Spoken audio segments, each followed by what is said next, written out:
Olá pessoal, tudo bem? Eu sou Priscila de Paula, advogada criminalista.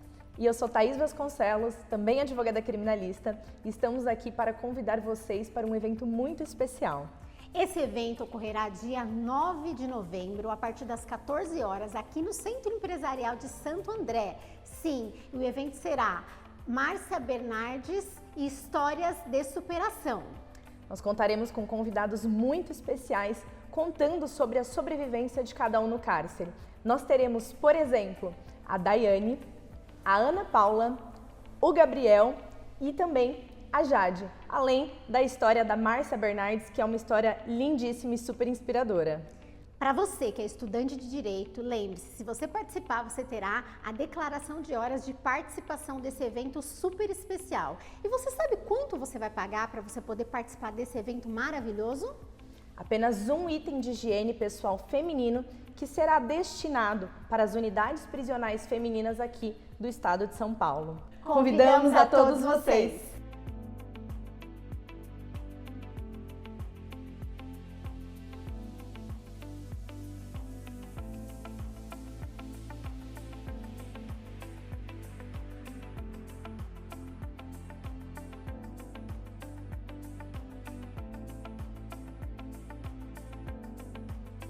Oi pessoal, tudo bem com vocês? De tanto vocês reclamarem falando que eu sumi, olha eu aqui de novo, tô por aqui.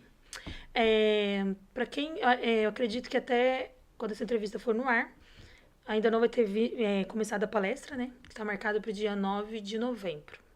Infelizmente esgotou todas as cadeiras, ou felizmente, né? Porque esgotaram. Eu vou tentar, a próxima, fazer mais pro começo do ano, para não deixar assim pro final do ano. Eu vou tentar achar um lugar onde seja maior e comporte mais pessoas. Eu até deixei algumas cadeiras livres e eu vou ver se eu abro, não vai ser nem no site, vai ser direto no Instagram mesmo. Se vocês me seguem lá, vocês vão ver. Não no do podcast, no meu pessoal. No meu pessoal não, no meu de trabalho. E eu vou colocar lá essas cadeiras livres, porque o local, ele cabe 170 pessoas. Só que eu só liberei 150 para deixar 10 para os convidados de quem vai palestrar e outras 10, né, livre para quem quer, para quem não conseguiu. Eu recebi alguns e-mails, o pessoal do suporte me passou, onde vocês reclamam, né, que tentaram o ingresso ali e não conseguiram. Eu vi esses e-mails e a gente está mexendo nisso daí para tentar começar. Hoje a gente está com a doutora Gabriela Matos. Ela veio aqui contar um pouco sobre a história de vida dela e também sobre alguns casos ali do escritório, que faz parte do nosso quadro sobre doutores da lei. Espero que vocês gostem e eu vou deixar as redes sociais dela na descrição para quem quiser se sentir à vontade e lá começar a seguir. Só não vão lá pedir auxílio jurídico, viu, gente? Que isso aí é muito feio, né? Agora, tirar uma dúvida ali, tudo bem. Agora, pedir pra pegar processo de graça, isso é muito feio, viu? Quase todo mundo que vem aqui, vocês fazem isso. Não todos, né? Mas uma parte aí. Tudo bem? Tudo ótimo, Márcia. E você? Tô bem. Difícil a chegada aqui ou foi tranquilo? Um trânsito absurdo, mas chegamos. Muito obrigada pela oportunidade. É uma honra estar aqui. Já conheço você, seu trabalho, acompanho. Fui na primeira palestra, vou nessa segunda. Você foi na primeira? Fui. Foi? Fui com a Alana. Com a Alana? Fui. Sério? Uhum. Eu não lembro. Chorei rios. Você foi com a Alana? Com a Alana, que é a Alana? De Paula. Ah, tá. Eu sei quem que é. Nossa, eu não sabia que tinha vindo com ela. Acho que aconteceu alguma coisa com o carro de vocês, não foi? Vocês deu uma atrasada? Isso mesmo. Acabou a gasolina no Rodoanel. Foi toda uma tour pra chegar, mas chegamos. E chorei, assim, lembro. litros. É que a gente foi embora logo em seguida, porque a gente mora bastante longe, né? Mas eu vim na primeira e quero ir na segunda. Não fiz o A cadastro. segunda vai ser interessante. Vou roubar a vaga de alguém, porque eu quero ver. Não, eu consigo colocar. A segunda vai ser bem interessante, porque na primeira fase tem a entrevista de 2 advogados, palestra, quer dizer, de 2 advogados, só que vai ter a entrevista com as meninas, que eu chamei elas pra tipo, ser convidada, sabe? Uhum. Aí a gente tem a história da Thaís, que é Mães da Fundação, tem a do Gabriel, que a galera gosta bastante. A Thaís, eu acho que ela já participou, né? Eu acho que eu já assisti ela. O Gabriel também já participou.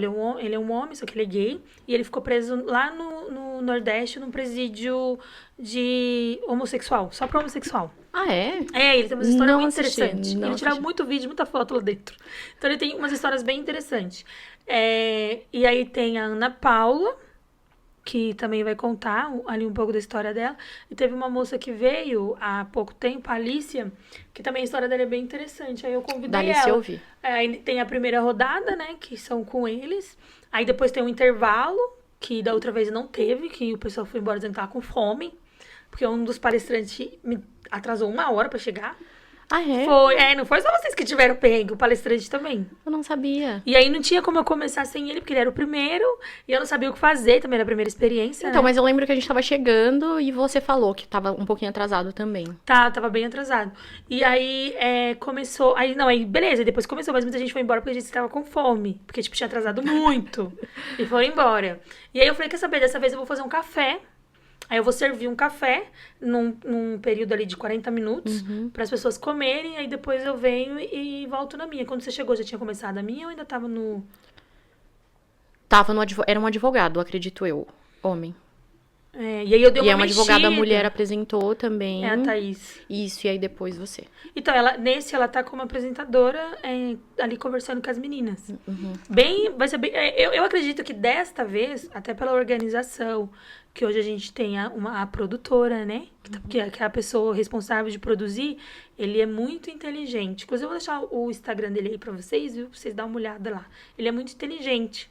Então, o formato de agora é um evento mesmo. Vai, Então, vai ser venho, mais sim. interessante. O primeiro foi legal, mas o segundo eu acredito que seja bem mais interessante. Eu venho. Até pela abertura, pelas coisas que vão ter, sabe? Eu acho que vai ser mais interessante por conta disso. Me conta um pouco sobre você. Quem Vamos é lá. você? Eu me chamo Gabriela, né? Como você disse, sou advogada, uma jovem advogada, acabei de completar 24 anos. Em que pese eu estou no criminal desde 2020, quando eu tinha 19 anos. Eu entrei no criminal como estagiária. Recebi uma oportunidade no escritório Oliveira Miranda Bueno, com o meu chefe, que ainda é o meu chefe. Ainda estou lá na equipe.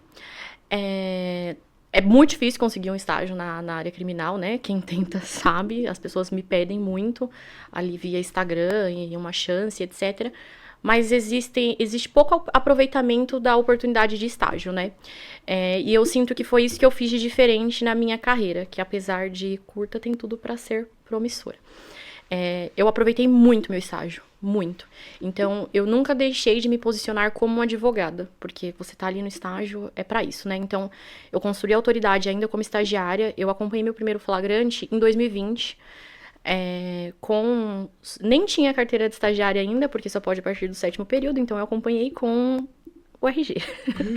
Com o RG acompanhei, por curiosidade, o meu primeiro flagrante foi de um familiar meu, um tio. Então, foi uma prova de fogo se eu queria ficar ali no criminal, porque você vê uma pessoa que você ama naquela situação.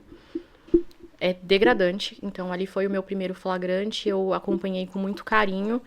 Tava nascendo um siso, era a véspera do meu aniversário, e eu virei a madrugada inteira, assim, foi um flagrante bizarro.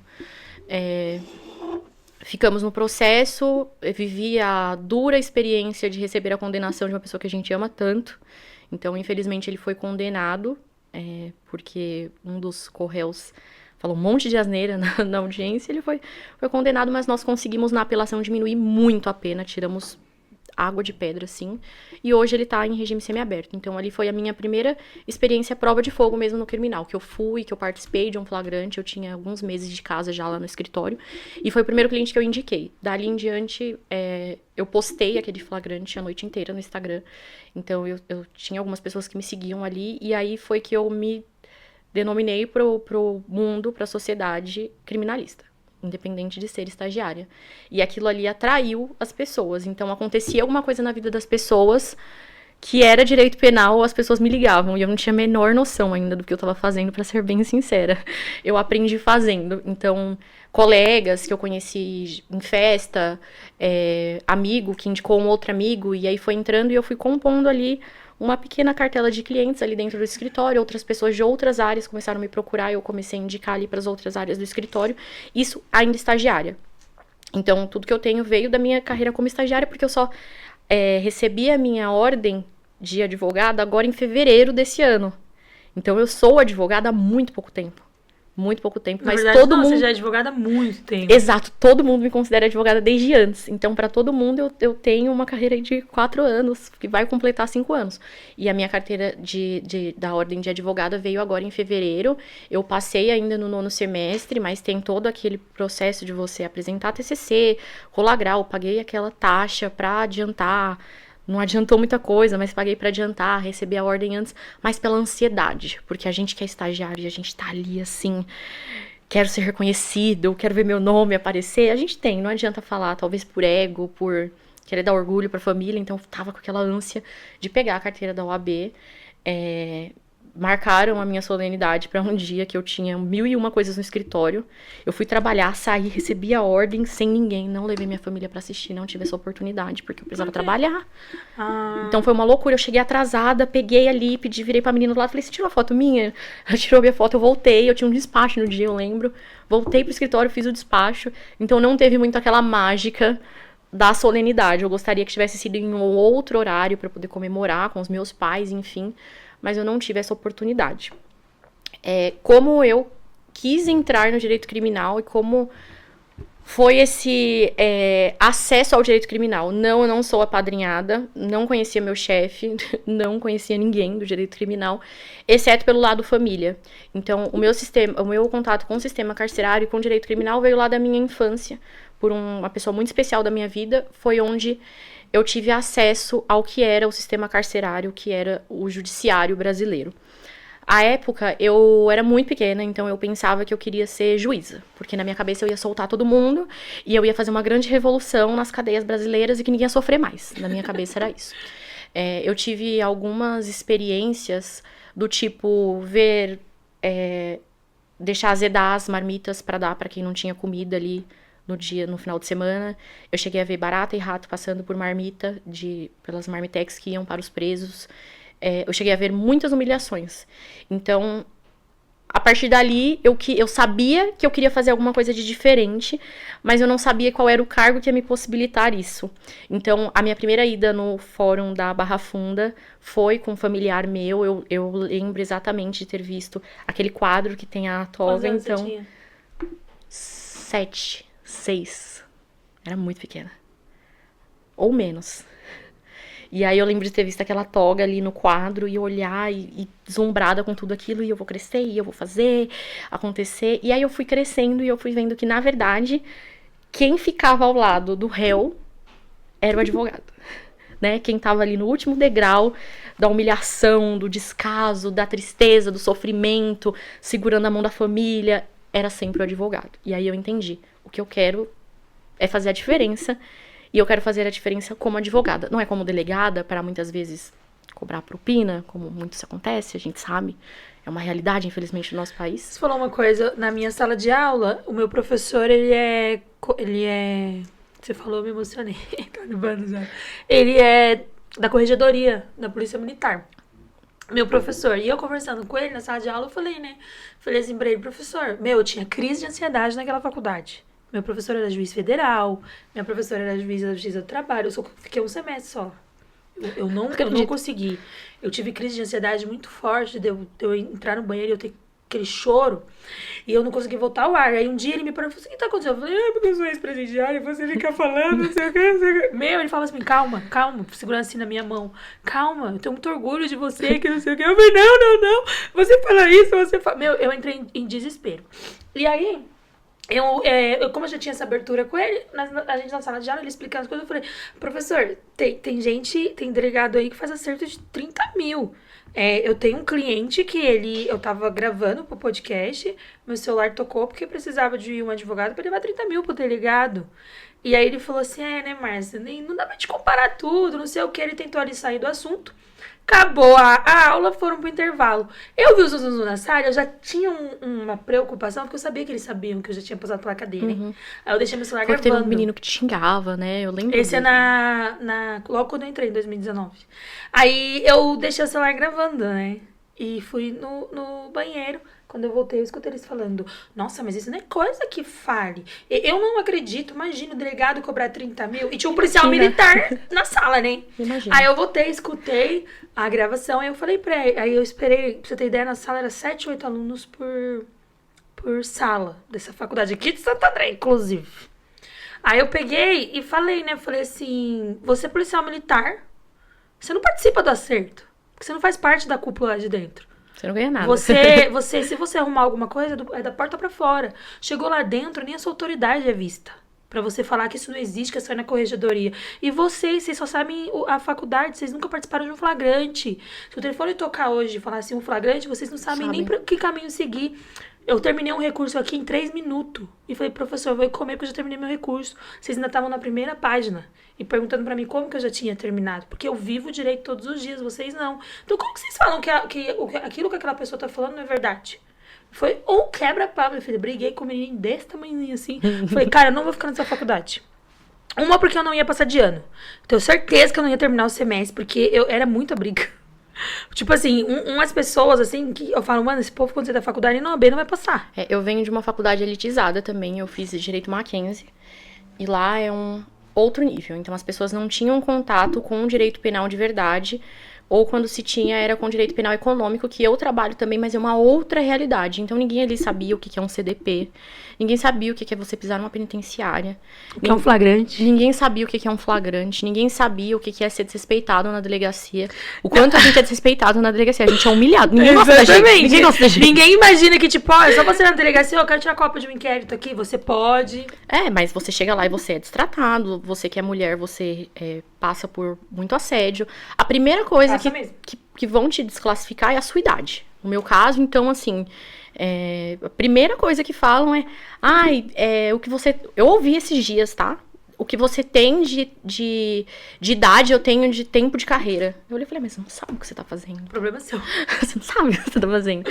Então, tem muito disso. E aí, eu fui entrando ali no direito criminal, como profissional, e eu fui experimentando daquilo que eu via do outro lado ali, às vezes na minha infância, na minha adolescência, e eu tive a oportunidade de, enfim, ser ali um aconchego, porque às vezes é disso que o cliente precisa, a família dele precisa. Às vezes não é nem o próprio direito, o cara já sabe que ele vai ficar lá, sabe? Ele já sabe que ele vai ficar lá, a esposa dele já sabe que ele vai ficar, as crianças já estão chorando porque sabe que o pai não vai voltar pra casa.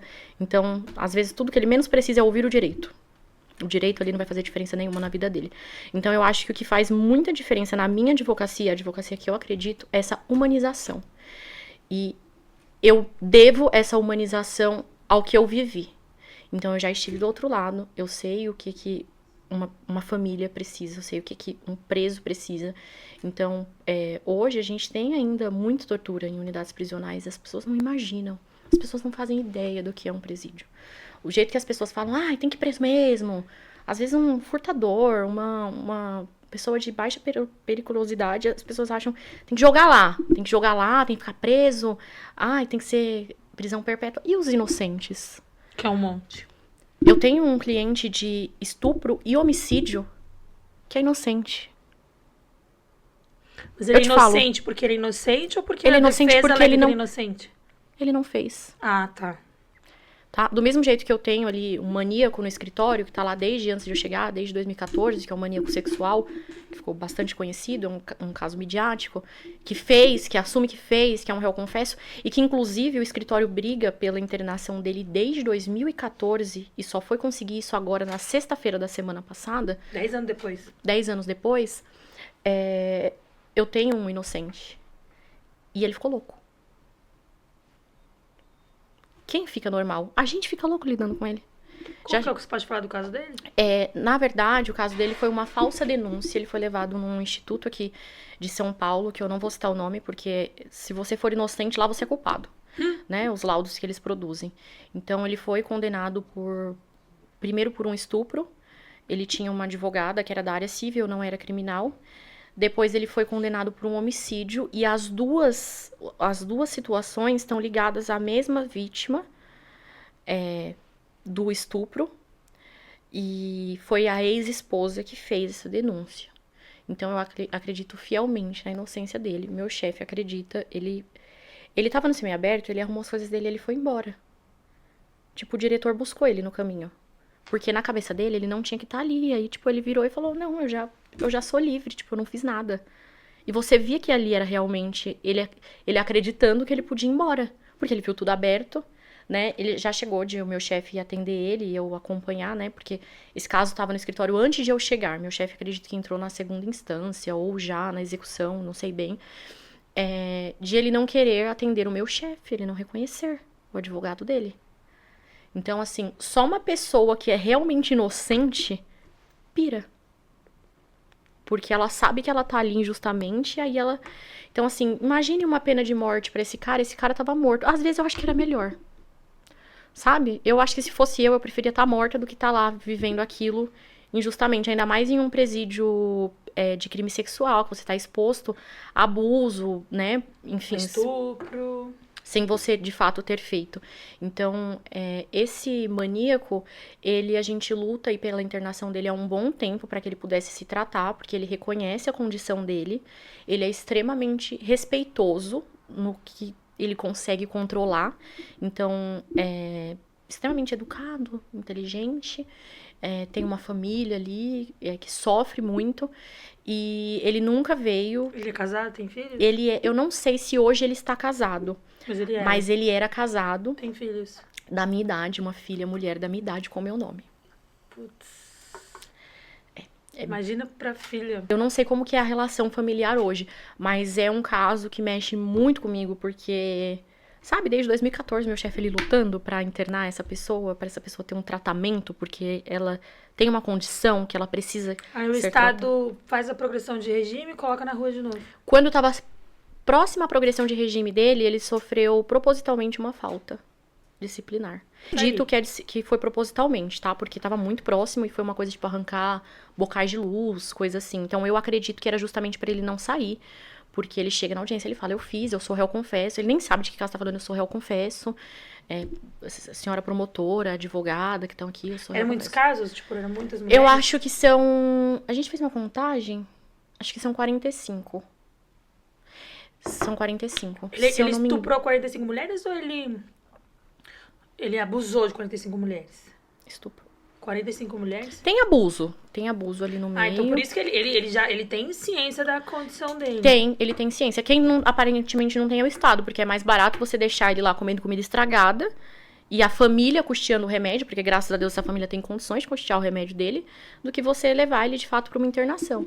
Então, lá... Lógico, pro Estado é mais barato.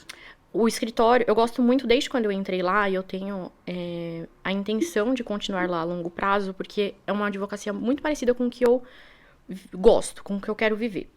Então, a gente tem vários tipos de casos. Lá, a gente tem casos da Gaviões da Fiel, torcida organizada, a gente tem casos de penal econômico, né? A gente tem casos de furtador, a gente tem casos de tráfico, a gente tem caso sexual, a gente tem violência doméstica, a gente lida com tudo, né? Hoje tem mais um advogado lá em conjunto comigo e com o meu chefe, então a gente divide ali meio a meio os casos, mas eu não tenho pré-seleção com caso nenhum. Assim, eu não tenho... Como chegou você? Chegou, eu trabalho. Chegou o trabalho, eu não me sinto maior que Deus. Sabe? Eu não me sinto maior que Deus. Então, eu não acho que eu tenho o direito de julgar aquelas pessoas. Eu não sei a história, eu não sei se o abusador foi abusado a vida inteira, eu não sei. E aí, acaba, consequentemente, se torna um abusador. A grande maioria foi... Sabe, o único crime que eu não... Que se aparecer pra mim, Márcia, eu não rejeitaria de você matar cometeu ali, né, o homicídio de pai e mãe.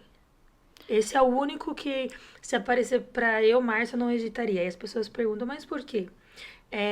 Existem situações que você passa dentro da sua casa que você sente vontade pra se defender de fazer aquele ato. Ai, mas isso não justifica. Quem tá de fora, foda-se. Você não é responsável de julgar a vida dos outros. Você não tá lá dentro. Quem julga é a lei, mas a pessoa que passa, às vezes a situação é tão grave que você tem este desejo. O caso da Suzane, eu me pergunto até hoje, sabe? Porque teve tanta fumaça, tanta mídia. Não sei o que aquela menina passava em casa. Então, às vezes, nem ela eu me sinto no direito. Porque, exatamente. Porque o pai era renomado, a mãe era renomada e ela era muito rica. A gente vai dizer que emocionalmente aquilo era uma família estável? Não sei, eu não tava lá dentro. Exatamente. Pelo que eu entendi no caso dela, quando eu cheguei na cadeia em 2006, ela chegou lá em 2007 junto com o sapatão que ela já tinha, bem depois que foi aparecer na mídia. Quando ela chegou, a cadeia pegou fogo, ninguém deixou ela entrar. Sério? E eu, inocente, tinha 19 pra 20 anos, falei assim... Gente, mas ninguém sabe por que ela matou o pai e a mãe dela. Ah, minha filha, fui pra lá no PCC. A Márcia apoia quem mata pai e mata mãe. Gente, eu não tô dizendo que eu apoio quem mata pai e Não, quem e mata pra eu mãe. dar, e graças a Deus, eu sempre tive esse meu jeito, assim, de conversar, né? E eu falava assim pro PCC, olha, não foi isso que eu falei. Eu falei que a gente não sabe o que aconteceu dentro da família dela. Aqui dentro nós temos diversas presas que durante a visita maltrata a mãe, maltrata o pai, maltrata a irmã, xinga, humilha. Então, eu vejo, vocês também. Tanto que quando acaba a visita, vem tudo que para nas ideias. E o respeito, e vocês obrigam a respeitar os familiares que estão indo lá dentro ver. Então, eu falei nesse sentido. Ainda bem que na época eu tinha o pai do meu filho que também era PCC e me passou um pano ali, meu filho, porque eu acho que eu ia tomar um cacete.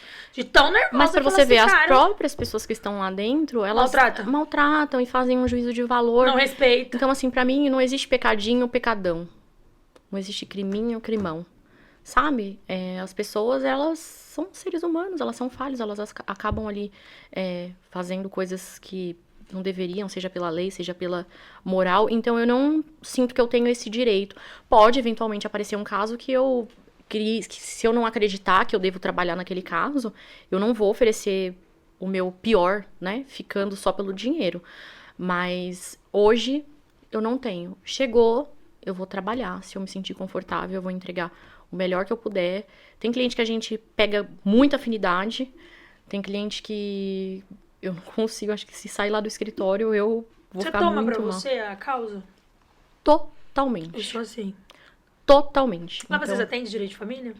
Atendemos o Dr. Marco, que é o Marco Bueno, que é o sócio da área de família, faz um trabalho excelente. Eu tenho alguns casos que eu indiquei de direito de família lá dentro, mas é uma área que eu não gosto muito. Sou apaixonada. Não gosto. Não gosto porque eu sou louca em criança, assim, sabe? E aí sempre que eu vejo criança no meio, eu começo a me desesperar, querer resolver. E aí aquela sede de resolver, eu acho que mais atrapalha do que ajuda e eu me embanando. Então nunca quis. Eu peguei um de adoção agora, que eu consegui até um advogado pra fazer a sustentação oral sem me cobrar nada, que o juiz negou a adoção. Cara, eu me deu uma crise de choro, que eu achei que eu ia entrar em desespero. Tipo, não é... E a não negativa é... foi por qual razão?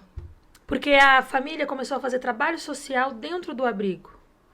E, segundo a lei, que na verdade o que ele fundamentou ali na lei não tem muito sentido, mas como ele é um juiz da vara do júri, eu acho que ele comeu bola ali. Aí a gente marcou um despacho com ele, inclusive, e vou juntar um pedido de reconsideração. E vou falar pra ele, acima da lei, existe o poder do juiz entre uma família que tem afeto. Pode ser errado o que a família fez, ela disse que não tinha interesse de adotar, mas o amor a gente não escolhe. As crianças são carentes. A criança vai olhar pra você e vai dizer assim, você quer ser minha mãe? Me leva pra sua casa? Você não vai criar amor? Não tem como. É humanamente impossível. Então a gente vai tentar trazer essa questão aí do amor, do sentimento. Ai, essa história mexe demais comigo. Eu acho que do amor, do sentimento. Só que o juiz, tipo assim, o Ministério Público, você via nitidamente que o problema dele era ego. Porque se fosse lei, ele fundamentaria, cada item ali que ele falou, ele fundamentaria na lei.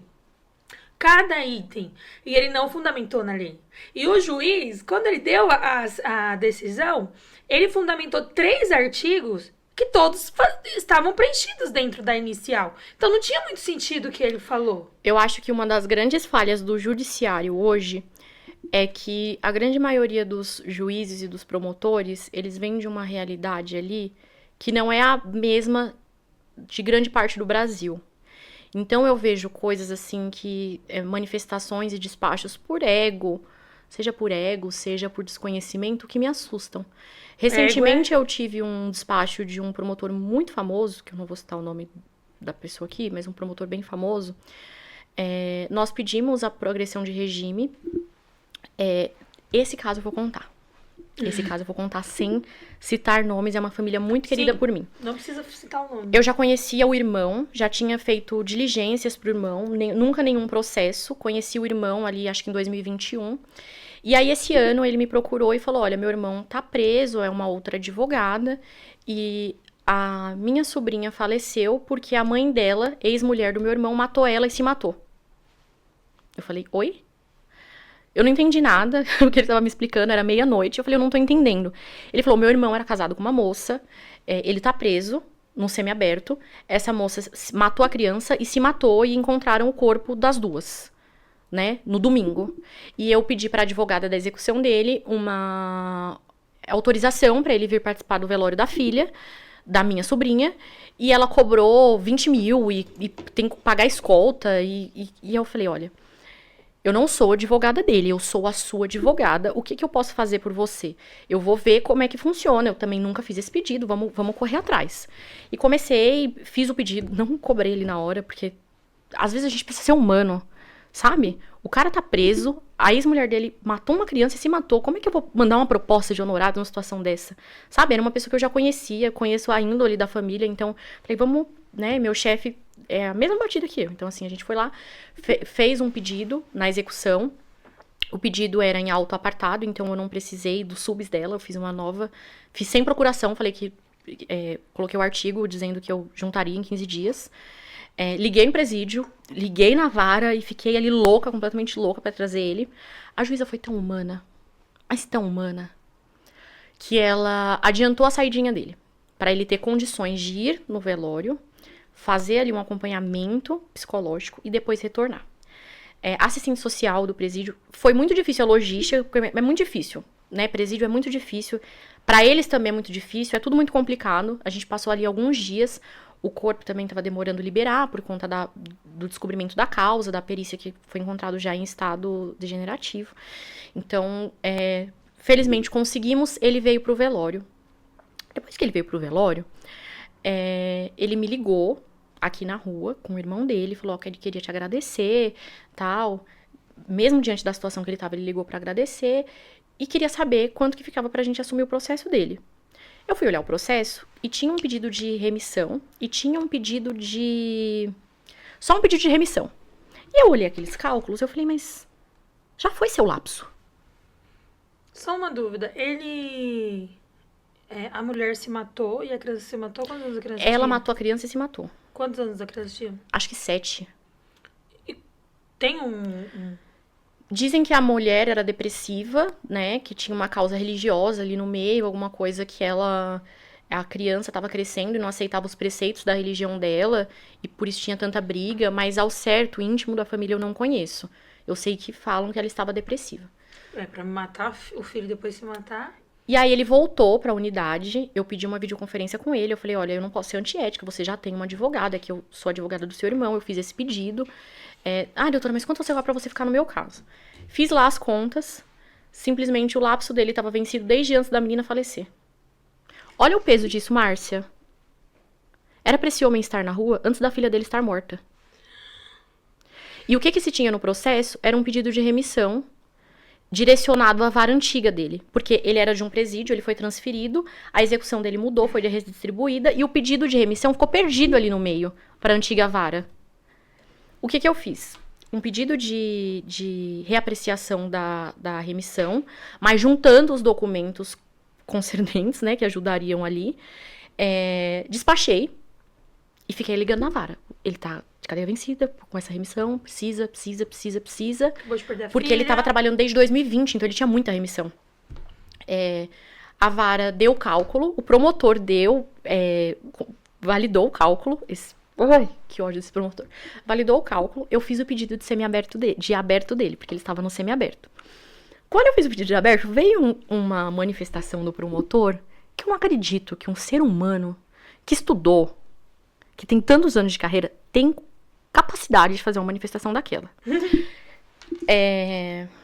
Exigindo o exame criminológico, exigindo o BI que eu tinha juntado, tá? Só que era uma progressão do semi para o aberto. O cara já estava ali há um tempo no semi, trabalhando todos os dias na rua e voltando, né, pra unidade. Ele colocou um argumento que, como ainda faltavam 30 meses para o cumprimento da pena total, a possibilidade dele voltar a delinquir era muito grande, então ele deveria ficar.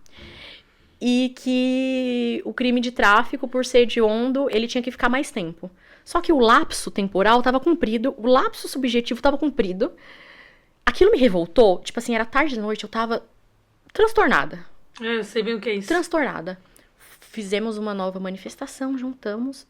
Mentira, não fizemos. Não fizemos, meu chefe falou, não, porque às vezes a gente quer brigar. Eu tenho esse problema. Às vezes a gente quer brigar e não adianta brigar. Aguardamos. A juíza, fizemos um despacho, a juíza deu a decisão de progressão para o regime aberto. Não acatou o que o Ministério Público falou? Não, porque era um verdadeiro absurdo. Beleza. Ele simplesmente opôs recurso. O MP? Dizendo que ele era reincidente e que por isso ele deveria fazer o exame criminológico, que por isso ele deveria ser recolhido imediatamente para o regime semiaberto, novamente, e que a chance de ele voltar a delinquir era muito grande. Aí meu chefe falou, agora você tá autorizado a fazer aí um pouco mais atravessado. Mandamos um e-mail para ele antes, pedindo para ele corrigir a informação que ele deu, porque meu cliente não é reincidente, meu cliente é primário. E ele? Não respondeu o e-mail. Porque ele fez merda. Aí nós juntamos as nossas contrarrazões, bem educada, depois eu deixo você ler, bem educada, com a certidão mostrando que o nosso cliente é primário. E aí ele juntou uma nova manifestação dizendo que, corrigindo o erro dele, mas dizendo que isso não atrapalhava em nada o mérito do recurso. E nós estamos aguardando o julgamento. Esse cliente arrumou um trabalho agora. Mostrando que tudo que o MP falou não existe. Arrumou um trabalho agora. Entrou no lapso para o livramento condicional. Então, nós temos o direito de pedir o livramento condicional dele agora também. E eu tô aguardando a decisão. Ele tá na rua, tá preso? Tá na rua, porque foi cumprida a decisão. Mas o que o MP pede é para que ele volte. Tem uma promotora de justiça, que ela é da Vara Criminal de Cotia. E ela, na audiência, ela falou assim pra mim, ela falou assim que eu era reincidente, né? Não naquele crime, mas eu era reincidente. E que a probabilidade de eu voltar a cometer crimes era muito grande. Por isso a minha pena era que ela sugeria que a minha pena fosse 6 anos e 4 meses, inicial no semiaberto. Tipo, ela não me deu no fechado. No fechado. No semiaberto. Já o juiz pediu no fechado. Mas ela acabou com a minha raça. Essa condenação minha é de 2022. É recente. É recente. Ela acabou com a minha raça. Tipo, ela... Eu vejo, às vezes, muita falta de humanidade. E eu falava assim pra ela, você viu meus documentos? Eu já tô trabalhando, eu fiz estudando. Eu fiz uma live da audiência. Você fez uma live? Fiz, eu não Instagram. vi. Você viu meus documentos? Falei pra ela. Você viu que eu tô estudando? Você viu que eu tive uma filha? Que eu tô trabalhando, que minha vida mudou. Tipo, você viu que de 2016 pra 2022, tudo isso na minha vida aconteceu? Que o que você tá falando não aconteceu? Ela virou pra mim e falou assim, você está aqui para responder perguntas e não pra fazer. Aí eu falei, se eu quiser nem você eu respondo só o juiz. Falei pra ela. Aí o juiz falou, não, calma. O Felipe, que é o advogado que hoje eu trabalho com ele, ele fazia assim, ó. Porque ele falou que tava vendo a hora que, tipo, eu ia fritar a promotora e o juiz ia, tipo, pegar em mim, né? Ele falou, ele vai pegar em você. E aí, beleza. Aí o juiz falou isso daí, eu falei assim, mas olha o que ela tá falando. Aí ele, então fala você pra mim, o que você tem pra dizer ao seu favor. Aí eu comecei a falar. Aí tá bom, audiência encerrada, vai sair a sentença. Ele me deu 6 e 4 no fechado. Inicial fechado. Tá em sede recursal agora? Não, entrei em recurso, 2 crimes prescreveram, caiu... Não, o próprio procurador fala, esses crimes prescreveram. Lá, ainda fala assim, infelizmente, prescrever. Tipo assim. Que pena, a gente não vai poder punir. Exatamente. E aí ele falou assim, agora sobra esse aqui, que 2 anos e 4 meses no semiaberto tá bom. O cu dele. Eu falei, recorri. No semi? No semiaberto, eu recorri. Só que ele prescreveu agora. Esse outro, eu já fiz essa manobra na justiça uma vez. Eu achei que nunca mais eu ia conseguir fazer. E tô fazendo pela segunda vez pra mim. E aí eu peguei e falei assim, então vamos fazer o seguinte. Falei pro advogado, né? Você vai pedir a prescrição e deixa o recurso tocando lá. Porque o outro que eu ganhei foi assim.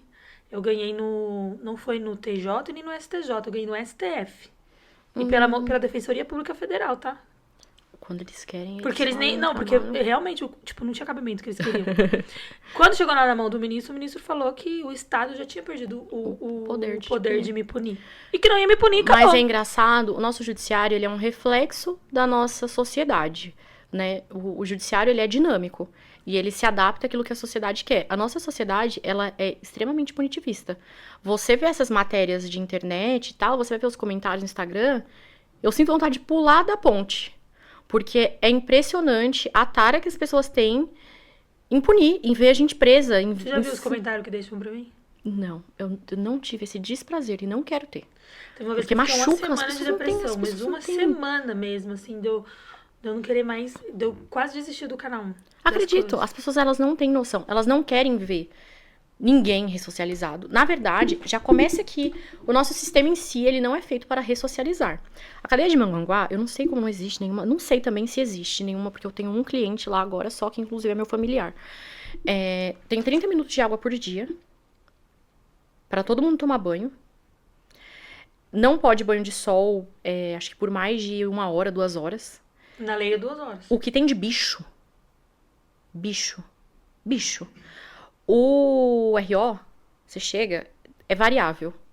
Pode ser 1 semana ou pode ser 1 mês. Se o diretor quiser que você fique 1 mês, você fica 1 mês sem comer. A pessoa que tá lá emagreceu, assim, do que eu vi pra agora, é desumano. Então, assim, eu não sei como não existe nenhuma investigação, nada sobre lá, até porque tem as coisas escusas lá também, que a gente, né, não cabe ficar falando em um podcast, mas é um absurdo, é um absurdo. E aí as pessoas acham que tem que pegar um menino que furtou um celular, que passa fome em casa, que não tem estrutura, que o pai soca a mãe, que a mãe é alcoólatra, que o pai é dependente de cocaína, e esse menino furtou um celular, tem que pegar esse menino e jogar lá no CDP de Pinheiros, junto com gente que tá em trânsito, que é PCC, e misturar todo mundo e colocar todo mundo no mesmo saco. Esse menino vai ser o quê de lá? Sei pior. Aí você joga ele depois pra uma penitenciária, que é a fase, de fato, que deveria estar latente ali a ressocialização. Porque ele tá quase vindo de volta pra sociedade. E você deixa ele ter 30 minutos pra ele tomar banho. Quando ele chega, você joga todas as coisas dele fora. Então ele entra sem uma pasta de dente, sem um sabonete, sem nada. Ele fica mais de 20 dias no RO, sem comer, com feridas, porque pegou percevejo, pegou todo tipo de bicho que você imaginar. E aí você acha que ele vai voltar pra sociedade uma flor. Ele vai voltar pra sociedade fazendo caridade. Ele vai voltar pra sociedade evangélico. Às vezes eu acho que eles punem lá dentro do sistema, achando que o sofrimento vai fazer você talvez traumatizar e ali não voltar a cometer crime. Eu acho que é essa a ideia que eles Aí têm. a pessoa sai com a ficha suja, não consegue um emprego, Quando consegue, descobrem, te põe pra fora. te põe pra fora, é julgada por todo mundo, por parente, por todo mundo. Geralmente quem sobra é mãe, pai e o irmão, no máximo. Né? É julgado por todo mundo, fica com um estereótipo e você acha que ele vai virar um príncipe, um lorde. Né? Pior as mulheres, os homens ainda têm uma capacidade que tem visita de esposa, namorada e amante. As mulheres, você vai numa penitenciária feminina, elas estão lá abandonadas pelo Estado, pelo judiciário, pela família, elas estão lá esperando Jesus levar, porque... Né? O que ela tá esperando lá? Uma ressocialização? Então, assim, é muito sofrido. A cadeia é muito sofrida. A cadeia não é um lugar para seres humanos, a cadeia ela não ressocializa.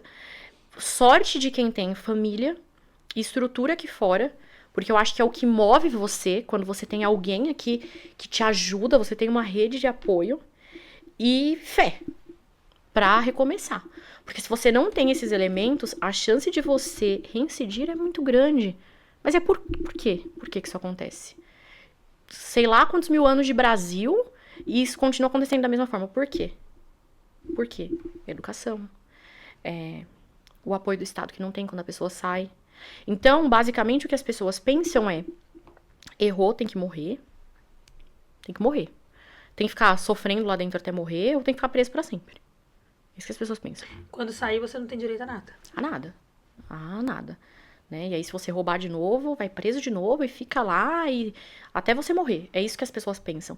Então, você vai olhar os comentários das redes sociais, você vê que as pessoas nem sabem daquele processo, nem sabem do que se trata, sabe? Esses dias eu tive uma situação de um cliente que é muito especial pra mim e saiu uma matéria dele em uma página que é de direito criminal, acusando ele de ter furtado um escritório. Só que era muito cedo, E eu conheço meu cliente, ele faz as coisas erradas dele. Mas meu cliente não acorda cedo pra fazer essas coisas. Então, quando eu vi, eu dei até risada. Eu falei, não é ele. É ele nessa foto, mas não é ele fazendo isso. Tinha certeza. Eu coloquei na cabeça e eu fiquei, gente, não pode ser ele. Ele não acorda cedo pra fazer isso. Ele não entra no escritório. Pelo que eu sei do trabalho, né, dele, que ele realmente, ele é contumaz no que ele faz, não pode ser ele. E era uma página de direito criminal. E os comentários, teve até um advogado que colocou lá, engraçado, né? Quando não é um escritório vítima, vocês vêm aqui defender a ressocialização. Aí, quando é um escritório vítima, vocês vêm aqui, vocês colocam tudo isso, vocês estão colocando esse cara. E aquilo me chamou a atenção profundamente, porque ele não estava fazendo aquilo. A foto era de uma outra coisa, que a delegacia muito provavelmente vazou, e foi parar, não sei qual delegacia, porque ele tinha caso em vários, mas foi parar ali naquele Instagram, porque alguém conhecia alguém, e publicaram o homem, e eu olhei e ele já estava preso, e eu, meu Deus do céu. Ele não quis processar a página, não? Eu Não é processava. ele. Ele tá com tanto problema que eu acho que não vale a pena ele ter Não mais vale um. a pena. Mas eu olhei e eu fiquei estarrecida com aquilo. E é impressionante o que a mídia faz. A mídia, ela destrói a vida das pessoas. Destrói. Ela destrói, tá? Por exemplo, nesse caso da Deolane, não sei, não vi os autos, não tenho propriedade pra falar. Vi vários advogados, inclusive advogados que passaram por aqui, tá? Pelo podcast, postando vídeo, falando sobre a vida da mulher. E eu olhei aquilo e falei, gente, mas o que vocês sabem? Vocês tiveram acesso aos Eu autos? não falei nada. Vocês tiveram acesso aos autos? Vocês sabem do que se trata isso? Eu fiz uma postagem onde eu falo que eu nunca vou desejar pra ninguém que vá parar dentro de uma cadeia. Com a mãe presa ao mesmo tempo? Não, uma pessoa que tem filho, que tem mãe. Ela fez ali tenha feito ou não, os jogos, ou seja, o que for, é um problema dela e de quem consome esse tipo de conteúdo. E que eu nunca, jamais, eu iria falar de um assunto, primeiro que você não tem acesso ao processo, Sigiloso? você não tem conhecimento da causa pra você poder Nem era um expor. processo, era um inquérito. Exatamente. Pra expor. E você ficar ali pegando aquele hype ali da internet, porque tá todo mundo falando daquele assunto. Pra quê? Pra você ganhar visualização Exatamente, no TikTok? pra você, só pro seu vídeo viralizar Bombar. e o seu perfil ficar A sabendo. troco de quê? Descurraçar uma Exatamente. pessoa que tá sofrendo, que tá vendo uma Eu empresa? tenho ali conteúdo suficiente pra gerar, sem precisar pegar o dos outros, sabe? Eu achei aquilo um absurdo. E o Absurdo. tanto que as pessoas falavam sobre ela. E aí você vê como são dois pesos e duas medidas. Quando foi o Gustavo Lima... Gustavo Lima foi avisado, se mandou pros State. Pra mim, ela saiu por causa do Gustavo Lima, sabia? Eu também penso assim. Não sei Porque por então quê. quer dizer, uma mulher nordestina...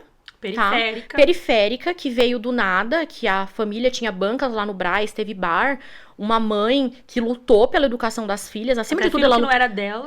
lutou, a Deolane, ela criou um filho que não era dela, né, adotou ali super jovem, então uma pessoa com esse perfil, ela merece ser apedrejada. Por quê? Porque ela se envolveu com um funkeiro, porque ela foi mulher de cadeieiro, porque ela isso, porque ela aquilo outro, porque ela não tem a elegância que as pessoas prezam que se precisa ter na Nome de área. família. Não tem um nome, ela é o quê? Uma bezerra. O que é uma bezerra? É a mesma coisa que uma Matos.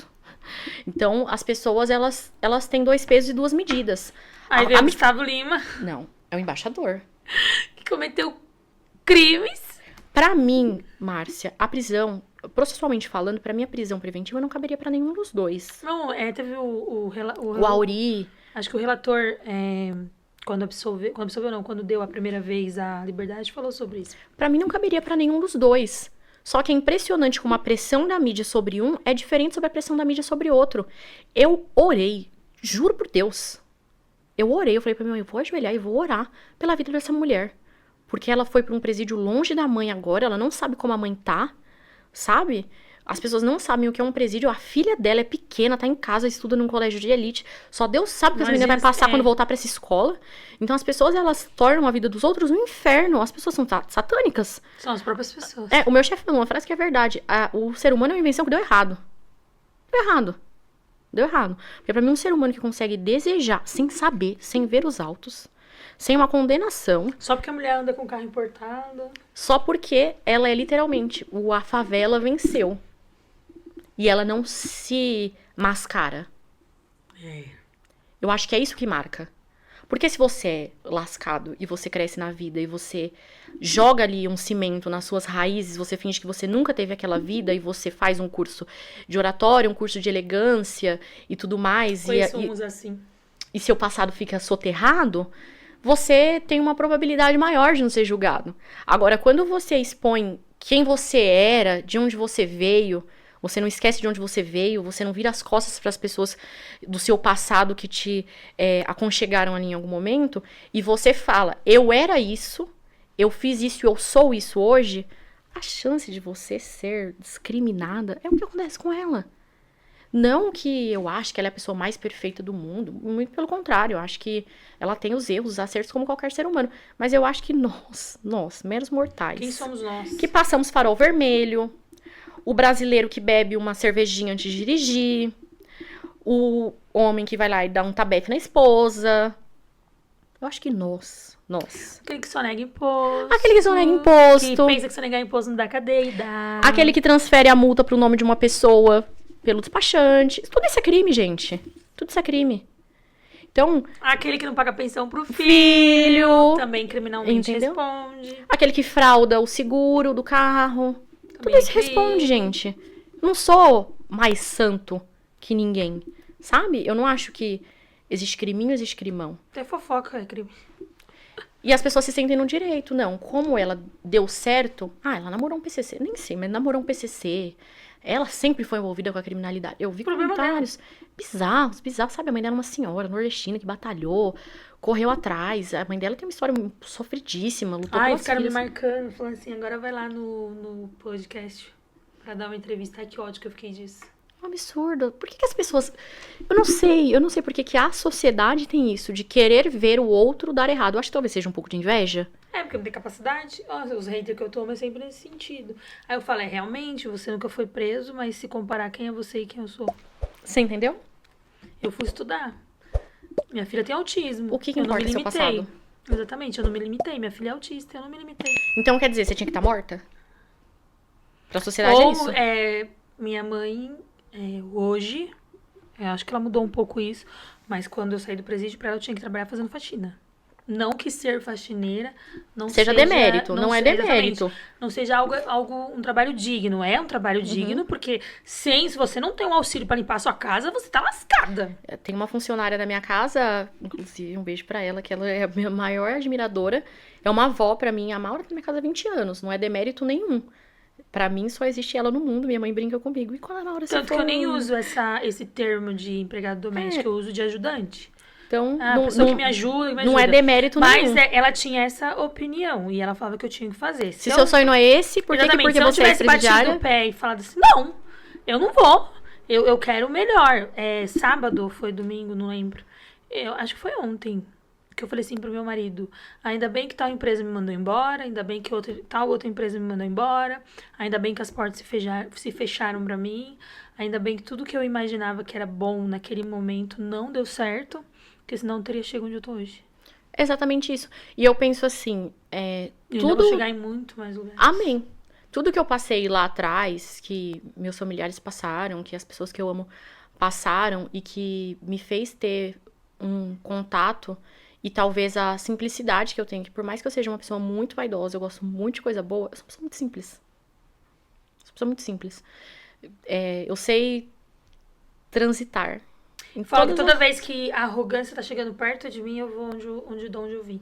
Exato. Dou uma volta, olho. Então, tudo que as pessoas passaram, que eu tive a oportunidade ali de vivenciar muitas coisas na pele, infelizmente, ou felizmente. Porque talvez eu não tivesse a humanidade que eu tenho hoje para lidar com as situações que eu lido. Então, eu me sinto realmente diferente. Eu tenho uma advocacia diferente. Eu tenho, porque pra mim você é ser humano. Pra mim você não é um As pessoas cifrão. falam assim pra mim, nossa, a gente quer você, porque você já passou por lá. Aí eu fico, pois mas eu passar por lá, por eu ter passado por lá, é que eu fico... Eu vi o juiz absolvendo o menino, tipo... No primeiro juiz falou, vou te condenar, tá? Mas eu vou te condenar em penas restritivas de direito, blá. E a doutora Jaqueline falou assim, não, eu quero ver as câmeras. Mesmo o juiz falando isso. E eu na minha cabeça, mas que diabo ela quer ver câmera? Vai que incrimina mais o menino. E não, ela tinha uma estratégia, ela é criminalista. Eu não sou criminalista. Ela é. Aí daqui a pouco... veio, ele deu ali o tempo pra ela ver as câmeras. Quando voltou, ela falou assim, olha, eu acabei de ver as câmeras. Aí o Ministério Público falou assim, vamos assistir de novo enquanto o doutor entra? Ela falou, vamos, entra no minuto tal. Na hora que ele abriu o minuto, ele falou, vou absolver ele. Do nada, assim. E eu, tipo, ficar em regime aberto não é prêmio. Exatamente. É prêmio se você é culpado. Mas agora, se você é inocente, não é prêmio. Ele era culpado. Só que o policial... mas se eu tenho a oportunidade de... O policial, ele contou uma outra história, com muitos detalhes... Que não tava lá. Que não tinha. E a outra policial falou, eu me lembro do caso, mas não me lembro muita coisa. Entendi. Então, eu não tenho como te ajudar nisso. Aí a Jaqueline falou, mas o seu colega acabou de falar tal coisa. Ela falou, eu não me recordo. Ela falou, não me recordo. E aí, tipo, você vê o policial falando assim, é seu ou não é? É seu ou não é? Forçando ele a assumir. Era dele, a gente sabe o que é. E ele, eu não sei do que você tá falando. Aí o promotor, mas cadê a bicicleta que você falou que tava aqui? O promotor novinho. Eu comecei a chorar, eu tive que desligar minha câmera, porque eu vi um promotor, tipo, fazendo o que é certo. O juiz ainda falava assim pra ele assim, ó, a gente não tá gravando nem nada, vive sua vida. Mantenha no caminho do bem que nem você veio até hoje. Você tá tendo uma oportunidade aqui. A gente não tá gravando aqui nem nada, então eu posso falar isso pra você. Você é nítido que você não tem perfil de criminoso. Não volte a praticar, sabe? Falando assim. E eu comecei a chorar. Desliguei a câmera, porque eu choro, menina. Eu choro assim, eu falo, eu não tenho condições. Porque eu vejo aquela situação, eu sei o que a pessoa... Eu sei discretinho, Márcia, assim, o que a pessoa tá mas passando. sabe que eu não consigo... O cheiro do presídio é um cheiro que você nunca esquece. Eu sei. Nem o Eu não consigo ir requisitar cliente, voltar pra casa e a minha semana ser a mesma coisa. Eu volto pra casa destruída. Eu faço videochamada. Só fui em 2 só. Às vezes, a gente faz bastante videochamada, mas às vezes a gente tem que ir presencialmente. Quando eu vou presencialmente, eu volto pra casa destruída. E eu que fui palestrar lá dentro. E os agentes, encosta aqui, porque minha hora da tranca, eu achei que eu ia desmaiar. Então eu aqui assim, em pé E o barulho, parece que você vai... eu achei que eu fosse, sei lá, ter um treco, alguma Sabe coisa aqueles assim. pratos azuis, aquelas canecas? Eu não como. Eu não como até hoje. Não. Eu não como também. Eu odeio caneca de plástico. Não como. Não consigo. Parece que vem com cheiro de lá, aquilo. E a marmita prateada também. Então, só quem já entrou lá dentro... Eu não entrei como presidiária, graças a Deus. Nunca Foi como visitante, né? Mas você sabe o que é aquilo. Você sabe o que é aquela experiência. E aquilo nunca sai da sua cabeça. Aquilo você fica marcado pro resto da sua vida. A Carol, tem uma entrevista dela que ela fala uma coisa que é verdade. Ninguém sai de dentro do presídio e volta a viver normalmente, sem nenhuma sequela. Consciente ou inconsciente, você tem uma sequela pelo que você passou. Porque o que você passou não foi um trabalho de ressocialização para você voltar e se socializar e integrar a sociedade. Foi humilhação, foi degradação. Exatamente. É a agente penitenciária que acorda nervosa e começa a descontar em você. Aí acha que só porque você tá preso você não é ninguém. Eu já ouvi isso de uma agente penitenciária lá em Corumbá, no Mato Grosso do Sul. Você não é melhor que ninguém aqui, não. Você é bandido igual a todo mundo. Você tá achando que você vai morar numa cela sozinha? Você quer uma cela sozinha e ficasse na sua casa. Não saísse pra cometer crime. Ainda veio cometer aqui, ó, do outro lado. Falou assim pra mim. É engraçado como eles se prestam o papel de tratar as pessoas que nem animais. É que nem animal. Acho que nem animal, porque hoje tem tanto, né, cuidado com cachorro, pet shop, briga por guarda de pet. Até os animais são melhores tratados do que os presidiários. Mas eu acho que essa guarda, ela tinha algum problema comigo. Porque ela chegou em mim e falou assim, ó, ligaram aí e falaram que você tem um celular. Por isso que pegaram você. E eu falei, é mesmo? Ela falou, aham. Daqui a pouco ela voltou e falou assim, ó, pra você me desculpar pelo que eu falei aquele dia pra você, que eu não deveria ter falado aquilo pra você, que foi o dia que ela me esculachou. Hoje é seu aniversário, né? Eu fiz uma bola de goma. De bala de goma. 2 globos, assim, enormes. Ela fez um e o marido dela fez outro. E eu falava, mano, essa mulher... Tá louca? Ou ela me ama ou ela me odeia. Isso era no presídio de Corumbá, no Mato Grosso do Sul. Que foi Mato Grosso, né? Uma realidade completamente diferente daqui de São Paulo. Aquele lugar sei lá, o que acontece com aquele presídio, com a gestão dele. E principalmente com o judiciário de lá. Porque... Ela que tinha o juiz que ia lá, né? Porque lá a sua progressão, na minha época, a sua progressão de regime é no dia 25 de novembro... Eles não esperam eu fazer o pedido. No dia 25 de novembro, 4 horas da tarde, hora da tranca, você e as suas coisas descem pro semiaberto que fica dentro do presídio. Jura? Juro. São 5 saidinhas no ano. Você escolhe as datas que você quer tirar a sua saidinha. Não sabia disso. A única que eles não alteram é a de final de ano. Mas as demais... As demais, se você quiser, tipo, eu quero ir em fevereiro, voltei. Quero ir em abril, voltei. E quero ir em maio. Então lá ainda é um bom... Entendeu? Você escolhe as suas datas. Porque hoje em São Paulo tá assim, mas eles escolhem as datas para todas as unidades. E lá não, você quer sair de saidinha, você escolhe a sua data. Eu quero sair de saidinha, eu escolho minha No data. aniversário da minha filha, no aniversário do meu filho. Exatamente. Tô com um problema na minha casa e eu preciso sair para resolver. O juiz vai lá e te dá 5 dias pra você ir e voltar. Nossa. Você amamenta, você tá no semiaberto, mas você engravidou pra ter visita íntima. Você amamenta, durante o dia você vai ficar com o seu filho. 11 horas da noite você volta pro presídio pra você dormir lá e no outro dia, 7 horas da manhã, você sai. Nossa, é uma realidade totalmente diferente. Completamente diferente. Hoje eu não sei como está lá, mas quando eu estive lá eu posso contar com propriedade, porque era assim. E eu ficava assim, falando, cara, isso aqui não é normal não, velho. Comparado Porque, tipo, eu já ao que tinha tem aqui, tirado outra cadeia.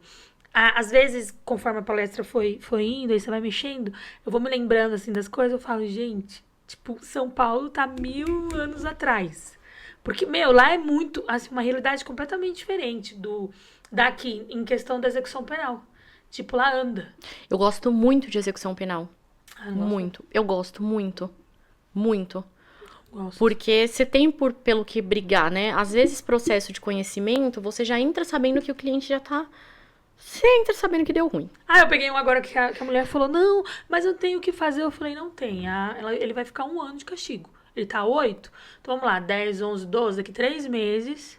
Aí compensa você contratar. Se alguém falou pra você que dá pra fazer alguma coisa antes, Tá pegar mentindo. dinheiro seu. Tá mentindo. Aí compensa você contratar, fazer o pedido de progressão de regime dele. Aí vai calcular quanto que ele já tirou, que você tá falando pra mim que ele tirou 3 anos e pouco. Então, com esse mais 1 ano aí que ele tá tirando, já dá 4 anos e pouco. Então, talvez nem pro semiaberto ele vai embora direto, falei pra ela. Porque a execução penal... Pera aí um pouquinho. Atende ali pra mim. Pede pra esperar na recepção. Deixa eu aproveitar e dar uma olhadinha aqui antes ninguém morreu. Você pode pedir pra ela aguardar um pouquinho? Obrigado, viu? Tchau, tchau. Que a gente já vai finalizar. Marcou 1 minuto? Marcou. Já vou finalizar com ela já. Tranquilo. Minha unha tá Na descascada. hora que você for voltar, você faz. Eu fico fazendo assim pra tentar esconder. Pra mim não tomar hater. Vou voltar.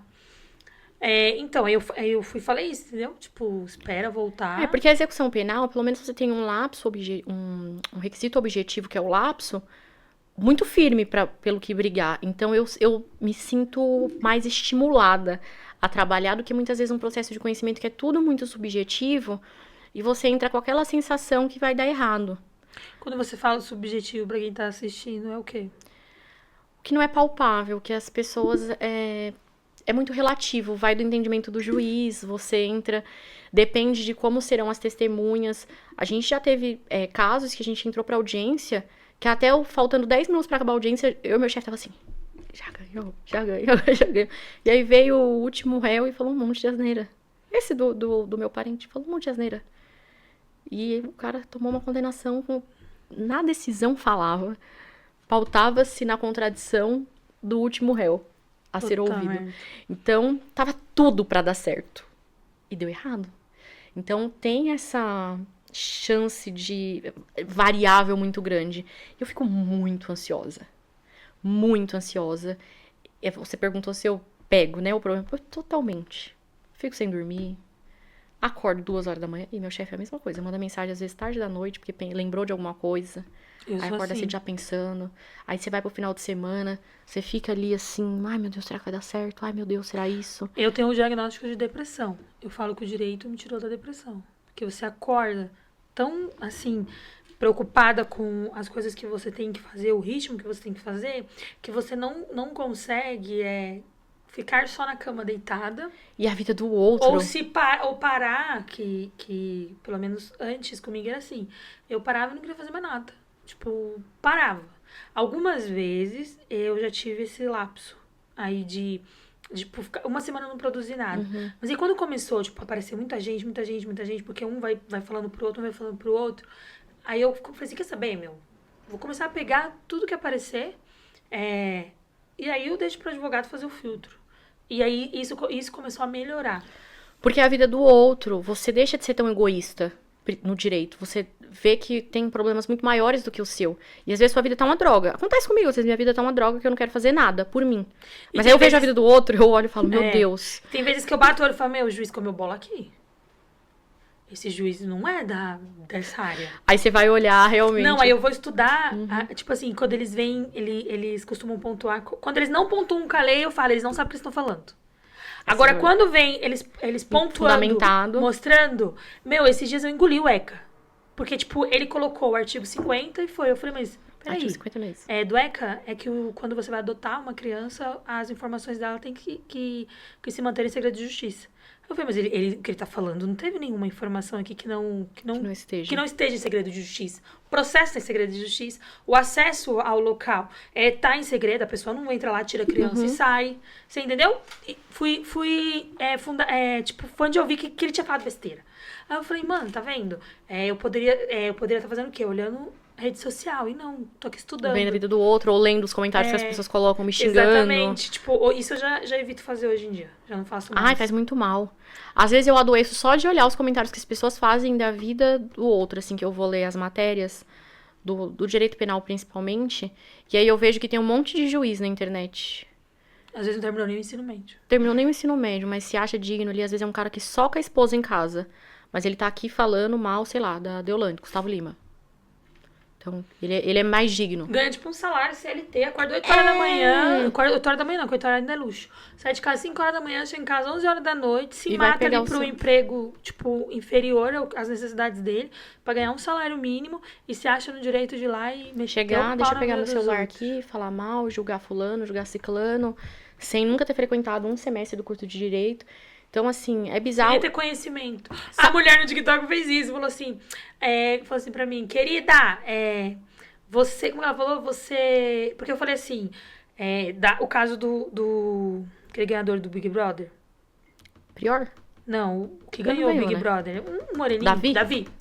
A mulher entrou com reconhecimento da união estável. Uhum. Até acabar a união estável, a única coisa que ele ganhou um dia antes do encerramento foi o prêmio do Big Brother. Uhum. Então, se ele triplicou a herança em 10 mil lá, ela não tem direito a esses 10 milhões. Ela tem direito apenas àquilo que ele ganhou até o dia que separou. Uhum. Aí eu escrevi isso, eu falei assim, ela não vai ganhar os 10 milhões, 5 milhões não é dela. Agora o prêmio, ele vai ter que dividir com o reconhecimento da união estável. Metade do prêmio é dela por conta Porque disso. ele ainda estava na união Então estável. só isso que ela vai ganhar. Escrevi, a mulher acabou com a minha raça. Eu falei, ô filha, eu vou discutir com você que não tem conhecimento jurídico. Porque ela veio dizer assim pra mim, mas ela também vai processar ele por uso de imagem, não sei o que, eu falei, mas... Ela que usou a imagem dele, não foi?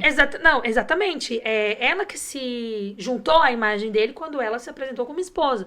Então ele, na imagem, ele não tem nada a ver. Tipo assim, problema dela. Sabe o que é pior do que essas pessoas? Os alunos da faculdade. Porque eu olhava pra minha sala, as pessoas viviam em uma realidade completamente paralela. Tudo bem que cada um tem a sua seleção diária. Um gosta de direito civil, o outro gosta de direito eleitoral, o outro gosta do penal E aquele que econômico. quer ser delegado? Um quer ser delegado, o outro quer prender todo mundo, o outro quer, sei lá... Enfim, cada um tem a sua escolha de carreira. Mas é impressionante como uma parcela muito pequena dos alunos dessas faculdades mais elitizadas tem, de fato, uma sede de acesso ao judiciário para brigar pela vida do outro. Eu olhava, assim, na minha sala e eu via que era uma realidade muito diferente da minha, muito diferente do que eu queria. Tive até uma dificuldade de aproximação, porque as pessoas não sabiam o que era o cárcere, as pessoas não sabiam o que era acompanhar um flagrante, as pessoas não sabiam o que era, enfim, as mazelas do direito penal e do processo penal mesmo. Então eu via aquilo e eu me sentia tipo, gente, outra realidade que as pessoas estão vivendo. O que tá fazendo aqui? É isso aqui que vai operar o direito? Tudo bem, talvez na área dessa pessoa ela seja maravilhosa, uma área bem fina, assim, que não tenha que lidar com nenhum ser humano lascado, com nenhum ser humano julgado, com nenhum ser humano humilhado, mas eu olhava e falava, pro direito penal e processo penal, essa pessoa não serve. Essa pessoa não serve para lidar com aquilo que exige humanidade. Eu acho que a faculdade, e aí entra o primeiro tópico que a gente tratou, que é do estagiário, né? A faculdade, ela não te prepara para ser advogado, tá? Então, ela não te ensina a se apresentar como estagiário, como advogado na sua fase de estagiário, e ela não te prepara para ser humano. Então, ela não te prepara para lidar com o seu cliente. Né? Eu fiz o ensino médio técnico, eu tive acesso a aulas de gestão de negócio e gestão de pessoas. Então, eu dou todo o mérito de ter um perfil diferente pelo meu ensino médio. Já na faculdade, por mais que eu tinha ali uma cadeira de projeto empreendedor, o professor não tinha o menor... Acho que ele nem tinha escritório próprio para estar dando aquela aula. Então, assim, eu percebo que hoje as pessoas saem muito cruas da faculdade com relação a negócio, a gestão de negócio, a fazer uma proposta para um cliente, uma proposta de honorários, a prospectar cliente. Eu comecei a prospectar cliente como estagiária. Eu acho que é a sua função. Se você sabe que você quer ser advogado, é você se portar como advogado enquanto estagiário. Mas, acima de tudo, a faculdade, ela não ensina você a lidar com o ser humano.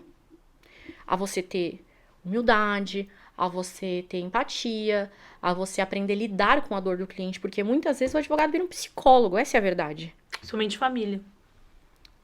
Família e penal, eu acho que são as duas áreas que, assim, que se você não conseguir, eu falo, sentar na última cadeira da humilhação, no último degrau ali, ó, no chão, com o seu cliente, acalmar ele, no chão com a família do seu cliente, acalmar aquela família, você não tá pronto para advogar. Você vai fazer o quê na vida das pessoas? Você vai ler um monte de texto jurídico pra pessoa que não tá entendendo nada? Me horroriza, assim. Eu tive colegas que eu conheci, vi tratando com um cliente, eu olhava e falava, poxa, ele não tá entendendo o que você tá falando. Você não tá percebendo o que você tá falando? Nem eu tô entendendo. Você não percebe que o cliente ele não precisa disso? Talvez para um penal econômico, que é uma área mais privilegiada, agora... Até os clientes são mais privilegiados, então você pode falar você ali que eles vão entender? Exato. Agora, pro cara ali que foi preso num estelionato, num furto, num tráfico, num Eu falo na roubo... gíria. Às vezes você tem. Falo, deixa eu explicar o que aconteceu. Eu falo na gíria, por quê? Porque é o mundo que eu vim. Então, tipo, eu consigo, né, dialogar ali dos dois jeitos. A gente teve uma requisição de preso uma vez, que eu fui com uma colega que trabalhava comigo, e ela era muito boa na escrita, enfim, ela era bem mais formal que eu. E eu ainda era estagiária quando a gente foi requisitar esse preso, e aí ele perguntou, ela tava no telefone, lá no parlatório, e eu tava aqui atrás. Aí ele perguntou se ele podia ir pra faxina pra ela, só que eu não tava ouvindo, porque eu tava sem o interfone. Ela, pode, vai ser ótimo. E aí eu ouvi, eu falei, do que ela tá falando? Porque aqui não tem vaga de emprego. Aí eu virei pra ela e falei, do que você tá falando? É porque ele quer ir pra faxina e tal. Aí eu peguei o telefone e falei, escuta, a probabilidade de você sair é muito grande. Não faz isso agora. Eu falei, vamos fazer um combinado? Eu faço uma promessa pra você. Se você não sair, eu falei, eu não tô prometendo que você vai sair. Eu faço uma promessa. Se você não sair, você ficar no SEM, qualquer coisa, você pode ir pro raio que te parta. Mas espera, vamos esperar. Você acabou de chegar, era um menino jovem, 18 anos, sabe? Tinha acabado de entrar ali, tava se sentindo malandrex e tal. Muito normal. E aí você tem aquela preocupação, sabe? Tipo, menino tão novo assim. E aí eu falei isso pra ele e tal. Depois eu virei e falei, você sabe o que é faxina? Não, eu falei... Não é culpa dela, ela era ímpar no direito penal econômico, né? Pós-graduada em penal econômico, que a gente tem muito do penal econômico no escritório. Mas falta ali aquela vivência, às vezes você entrar no mundo do cliente, porque ele tá vivendo em uma realidade paralela, né? Quem dera a faxina fosse ele ficar lá limpando e orando enquanto limpa, mas não é. Exatamente. Não é. Então, falta... Principalmente para quem vai seguir no penal, na área da família, eu acho que falta uma cadeira de humanidade na faculdade. Pessoal, olha, no de família, eu tenho muito caso de pessoas que estavam com um advogado e saiu pra vir pra gente. E quem atende, quem fala, quem trata, tudo sou eu. Quando precisa de uma videochamada com o advogado, que é pra falar algo mais técnico, que eu não tenha conhecimento, que é quase impossível isso acontecer... Aí eu faço a videochamada, senta todo mundo, o advogado, né, falando, eu falando junto. Só que eu faço pós na área. Então, direito de família eu devoro. Esses dias, falei assim, cara, eu fico querendo contratar, como é que chama? Não é assessoria, é contratar... Mentoria? Mentoria. Mas quando você senta pra ver, quando eu sento pra ver as aulas da pós, leio ali, que eu nem leio muito, é mais porque eu quero o diploma, é tudo que eu já sei. Eu falo, é porque eu sou insegura. Na A minha- insegurança é um problema pra mim. Eu faço pós de direito penal lá na EPM, né? E a maioria são servidores públicos. E eu acho muito engraçado, desde o primeiro dia, porque meu chefe que me indicou essa faculdade, essa universidade pra fazer a pós. E aí, desde o primeiro dia, eu mandei uma mensagem pra ele: doutor, você fez de propósito. Eu mandei assim: você fez de propósito. Porque as pessoas são muito diferentes de mim. E aí, no primeiro dia, eu me senti uma merda, Márcia. Eu saí de lá uma merda. Eu queria chorar, correr e nunca mais voltar. Porque é todo mundo, assim, muito quadradinho, sabe? Muito... Eles são servidores, então eles têm acesso a grande maioria, então eles têm acesso a uma outra realidade. E aí e o módulo é de penal econômico, que eu tenho acesso pelos acusados, né? E nem nesse módulo eles têm domínio, que é uma realidade mais rica, eles têm o domínio. E aí eu peguei e falei, escuta, você sabe que é deferida uma busca e apreensão na casa de um dono de corretora de câmbio, e que essa pessoa tem a vida destruída e depois ela é inocentada? Ele fica lá com as contas bloqueadas, fica, às vezes, senhores de idade, sabe? Empresa familiar, fica lá sofrendo meses, esperando uma análise de um pedido de restituição. Você sabe a humilhação que as pessoas passam? E depois o inquérito é arquivado por causa de uma bosta de um RIF do COAF? Ai, Deus me perdoa. Vou falar assim. Vai que eu mas me revolta. E aí, na minha apresentação do seminário, eu fiz questão de levar muita coisa prática. Eu falei, olha, desculpa, mas aqui já tem muita teoria. Já tem muito livro. Livro, você vai lá, você senta, você lê, você entende. Agora, a prática. Isso aqui, sabe como é que acontece? Vem uma denúncia que a gente não consegue fazer uma RA porque a denúncia é ruim. Porque a denúncia não individualiza as condutas. Mas você fala que você sentiu mal por quê? Por conta dos alunos? Porque era tudo muito diferente. E aí começou já a me obrigar a trabalhar em grupo, que eu tenho essa dificuldade tremenda. E por isso que eu falei pro meu chefe, você fez de propósito. Porque lá é tudo em grupo. E eu tenho as minhas inseguranças. Então eu cheguei pensando, eu sou muito burra. Nossa. Porque as pessoas lá falam muito difícil. Então elas falam difícil, às vezes, coisas que elas nem sabem. Às vezes sabem, mas às vezes falam difícil coisa que nem sabe. Só tá inventando uma resposta. Olha, eu engoli o dicionário. E aí eu olhava e falava, meu Deus, eu não tô nem entendendo o que essa pessoa tá falando. Que merda que eu vim fazer aqui, eu tô lascada. Quando você vira assim, isso eu aprendi técnicas de oratória, né? Que você vira pra pessoa e fala assim... a pessoa começa a falar, você fala, você pode, por favor, explicar essa palavra aqui, o significado dela, só pra eu entender o contexto. E a pessoa não sabe o significado. Puta que pariu. Então, no primeiro dia, eu voltei me sentindo muito mal, assim. Até que teve um professor, que ele é juiz, porque a maioria dos professores lá, todos os professores são, na verdade. E ele me chamou pra falar, por que você tá com medo de falar? Porque lá é bem individualizado. Então, eles ficam com os currículos, eles ficam com o perfil do aluno. Então, ele sabia o que eu vivia na prática. Então, ele me chamou, eu tava indo embora. E eu, meu Deus, esse homem sabe meu nome. Porque fica foto lá no currículo. E aí eu vim. Aí ele, por que você tá com medo de falar? Essa matéria aqui era pra você estar nadando de braçada. Você sabe essa matéria?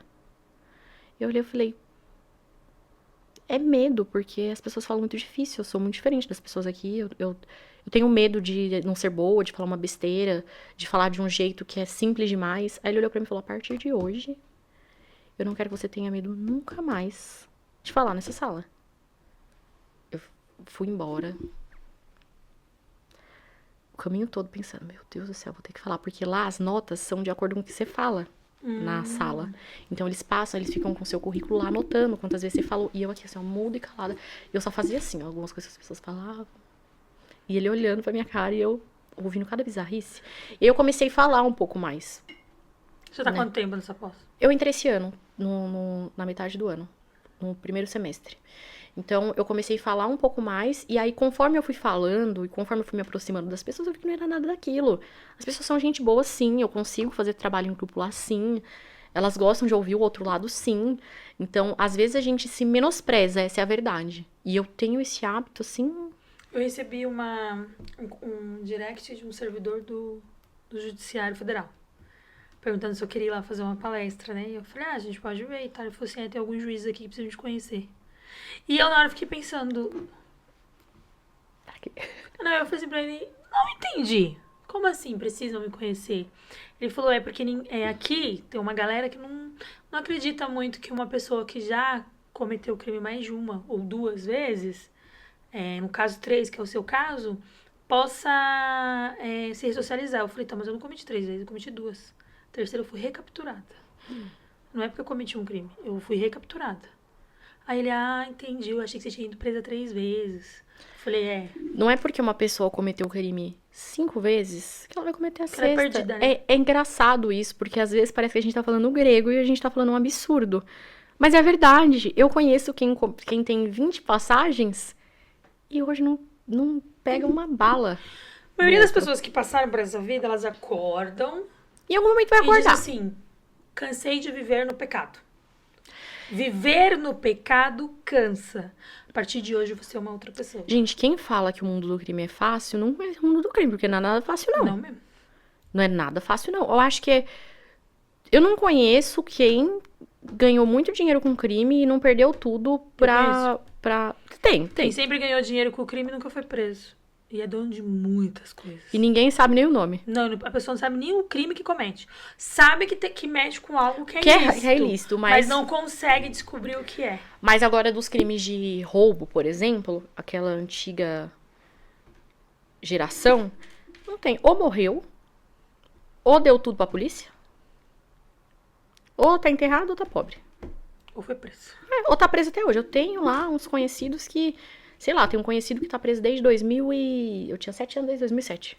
Ele tá preso. Tá de saidinha agora, completamente louco. E eu vejo assim, eu olho e falo, quem fala que é fácil, gente, não tem noção do que eram as comunidades daqui de São Paulo antes, de como começava. Então aquela mãe saía pra trabalhar, deixava os filhos ali na rua, o pai não registrava, não tinha pai. Então ficava as crianças ali na rua, eles mesmos se criavam, o crime mesmo adotava e cresceu. O crime sempre adotou, né? O crime adota, o crime abraça. Essa é a verdade. Eu falo isso na minha palestra. O crime abraça. Minha mãe me jogou na rua e o crime me abraçou. O político não te abraça, o Estado não te abraça, tua mãe não te abraça, como o crime vai te abraçar? Pode ter certeza. Ele até que você começa a se abraçar. Porque você vai ser recepcionado ali de uma forma... para aquela criança que não tem nada, que vê os amigos da escola tendo bicicleta, tendo tênis, tendo lápis, né? Que é caderno. Então, começa ali. Essa antiga geração, se você for olhar a certidão, o histórico, tudo começa na FEBEM. Tudo que começa... hoje já nem existe mais a Fundação Casa. Fundação Casa começa ali na FEBEM, e aí a pessoa vai rescindindo, não vê chance, não vê caminho. Um caso que a gente entrevistou que fala sobre isso. E aí aí tenta sair e... Aí vê todo mundo crescendo e você ficando, e aí volta, e aí recai de novo. E aí... Então, é um cenário muito difícil. A gente não tá falando de um país de primeiro mundo, né? Eu acho que falta noção das pessoas, assim, às vezes, de olhar pra realidade do outro com um pouco mais de carinho. Porque você nunca foi assaltada. Fui assaltada. Tenho uma lesão aqui na perna de um assalto. Porque você nunca... Minha mãe foi sequestrada. você... Porque queria ver se matasse sua filha. Eu não tenho filho, tá? Mas queria ver se matasse sua irmã. É lógico que eu ia querer que esse cara fosse preso. A gente... não vamos ser hipócritas aqui, né? É lógico que eu vou querer ver esse cara ser punido. Mas se ele fez algo pra mim. Se ele fez algo pra mim, né? Mas eu não vou deixar de olhar pra realidade dele. Você acredita que até se o cara me assaltar, eu ainda vou olhar pra realidade dele? Foi a minha situação. Então, depois, num dia eu fiquei com ódio. Nossa, eu tenho raiva que eu paguei 2 telefones. Tenho um ódio lascado. E eu ainda tive a capacidade de olhar pra cara dele e falei, você vai me roubar mesmo? Eu olhei, eu falei. Então, dá raiva. Onde o cara veio me roubar, eu dei carteirada nele. Dá raiva. Por exemplo, eu comecei a tirar a posse de arma, né? Comecei, não porte. Que eu ainda não posso, fiz 24 anos agora. Mas eu comecei a tirar no clube, e aí você vê, acho que a gente tem que se conhecer. E aí eu cheguei em casa e falei, quer saber de uma coisa? Hoje eu sou digna de realmente ter uma arma no clube, atirar lá no clube. Mas hoje Mas hoje, talvez lá na frente, a Gabriela do futuro seja digna de ter um porte federal e andar armada. Hoje eu não sou. Eu quero ter o CR, eu já posso ter, inclusive, mas eu quero ter o porte, quero ter a posse. Hoje eu ainda não sou. Se um cara vier me roubar o meu celular aqui embaixo e eu tiver a oportunidade de sacar e matar ele, eu vou sacar e vou matar ele. Porque eu sou assim, eu sou reativa. Sacar e matar não, mas que eu daria um tiro na E perna. aí você ou sabe na onde mão, você no vai braço. acertar ali na hora do nervoso, Então, mas entendeu? quando você tem a posse... Eu faço porque meu marido é atirador. Você tem a posse e o porte, você frequenta muito clube. Aí você tem uma noção um pouco você tem muito maior. curso. Aham. Então, você vai se especializar. Então, quando a pessoa vem te roubar... Você vai saber onde você vai você... saber onde você vai atirar. E antes de tirar a vida de alguém, você consegue dar um susto nessa pessoa. Então, quando ela for cometer um crime de novo, talvez ela pense 2 vezes. Ou não, talvez não tenha medo. E aí eu pensei assim, eu falei, eu quero ser a pessoa que mata outra pessoa porque roubou meu celular? Eu não acho que eu tenha esse direito. No meu caso, eu tenho muito inimigo mesmo. Eu não acho, Márcia, que eu tenho o direito de, tipo assim, a pessoa vir roubar meu celular e eu tirar a vida dela. Na hora eu faria por raiva, por descontrole, mas depois eu ia ficar, porra, o celular era só parcelar em 2 vezes? Sabe o que pega na vida do criminoso? É você sair da vida da vida do crime e ele ainda continuar. Isso te torna inimigo dele. Esse é o problema. É isso mesmo. Entendeu? Que quer puxar de volta, né? Exatamente. Ele não consegue aceitar. Por que ele consegue ou não Por que ela consigo? saiu e eu não? Mas peraí, onde ela chegou? Aí é onde eu ganho muito inimigo. E eu tenho muita inimiga e tenho muito inimigo. Pessoas que passaram pela mesma situação que eu, não mudaram de vida e pra elas eu sou arrogante, eu sou mentirosa e mais uma série de outras coisas. Antigamente eu me importava, chegava até a discutir na internet. Hoje em dia, quando falo, eu falo, bom, se nós olharmos pra vida dele ou dela e olharmos pra minha, a gente consegue ter uma noção do que é ter sucesso. A gente vai evoluindo. Então eu não discuto mais porque eu olho e uma vez uma menina que ficou presa há muitos anos falou pra mim, Márcia, essa pessoa pra ela me atingir, ela tem que estar aqui. Porque eu tô aqui. Se ela chegar aqui, ela vai ter o mesmo nível pra discutir comigo. Agora, enquanto ela tá aqui, não chegou até mim, pode falar o que quiser. E eu comecei a trazer isso pra minha vida, porque senão eu ia ficar louca. E aí eu vejo, tipo assim, uma dúzia de pessoas falando, ela não me representa, porque quer que eu brigue contra o sistema. Aí eu digo, vai lá pra internet e briga você. Cria uma rede social. Você precisa usar a minha voz. Cria um podcast. Quando eu comecei o meu, tinha um iPhone 7 Plus, que esquentava, um notebook velho. E uma webcam ruim pra cacete. Mas eu fui indo. Como tudo que você faz na sua vida, você se dedica, você evolui. Então eu comecei a trazer isso pra minha vida. E todo mundo começa de algum lugar, né? Exatamente. Hoje em dia eu já nem ligo mais. Meu antigo estúdio, a recepção era as baratas. Tinha gente que dizia que era um cantinho na minha casa, mas não era um cantinho na minha casa. Era uma sala que eu aluguei no centro aqui da cidade. Ficava num prédio, só que ficava numa avenida principal. E lá dava muito barata, porque tava na avenida principal. E aquilo começou a me irritar quando eu chegava lá. Eu entrava na minha sala, fechava a porta, eu tava dentro do paraíso. Ar-condicionado, um frigobar cheio de refrigerante. Ali tudo que eu precisava, tudo decoradinho de acordo com o que eu queria. Mas eu entendia que aquilo não era bom pra mim. E eu falava, Deus vai me ajudar a sair daqui, Deus vai me ajudar a sair daqui. Hoje você chega, você tem um estacionamento lá embaixo, tem um elevador, tem uma recepção. Tipo, hoje eu falo que eu ainda não atingi onde eu quero estar. Mas você já tá bem já tô distante no de onde você caminho. estava. Exatamente. E isso incomoda um pouco de quem já passou pela mesma situação que a minha. Em vez de virar e falar assim, ei, como que você fez pra você mudar a sua realidade? Às vezes até me ajuda, me ouve. Me dá uma dica, o que você acha que eu devo fazer? Aí eu vou falar, olha, cara, faz isso, e, meu, não desapega da mão de Deus e, principalmente, acordou cedo, começa a atrair pra você. Quem administra o universo é Deus. Você vai jogar pro universo. E quem vai trazer pra você é Deus, porque é Ele que administra o universo. Então, quando você joga pro universo palavras de afirmação e fica dizendo, eu mereço, eu vou ser, eu vou isso, eu vou aquilo, automaticamente traz pra você. Tem coisas que... Fé, perseverança, dedicação, Humildade humildade. do próximo, principalmente.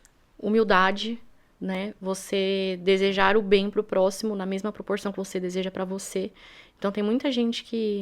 Eu não desejo bem, não. Eu tenho uma frase contrária disso daí. Qual? Eu desejo a você que você receba tudo aquilo que você merece. Seja bom ou seja ruim. Eu repito muito isso para as pessoas que me fazem mal. Só te desejo que você receba tudo que você merece. Seja bom ou seja ruim. Só que tem muita gente que colhe o ruim, mas não explana para as pessoas. E aqueles... Aí você vê a pessoa, mas peraí, você só tá colhendo coisa boa? Mas que te acha isso? Eu tive uma experiência com uma colega de trabalho... que foi, eu não vou entrar em detalhes aqui, porque senão todo mundo vai saber que é ela, mas foi uma grande decepção. Acho que foi uma das maiores decepções da minha vida. E aí um dia me mandaram o Instagram dela e falaram, olha como que ela tá, que não sei o que, que não sei o que. Eu fiquei olhando e falei, gente, mas como é possível uma pessoa fazer tanto mal pro outro? E tá bem. Tá bem. Eu olhei e falei, Deus, essa mulher fez tanto mal. Assim, pra mim, de tabela, mas pra quem tava ali em volta, foi tão desonesta, tão desleal. E ela tá bem, assim. E aí, no mesmo dia eu fui pra igreja, que eu tenho aí minha religião. E aí, fortemente falou na palavra. Às vezes, quem te fez mal demonstra que tá ótimo. Mas essa pessoa tá na merda. Não olha a vida do outro. Exatamente. Ó, Deus tá falando pra você não olhar a vida do outro. E eu voltei pra casa e falei, o que eu tô interessada em saber se a vida dessa pessoa deu certo ou deu errado, né? Na verdade, a vida dela já deu errado quando ela faltou com honestidade, com caráter, com lealdade.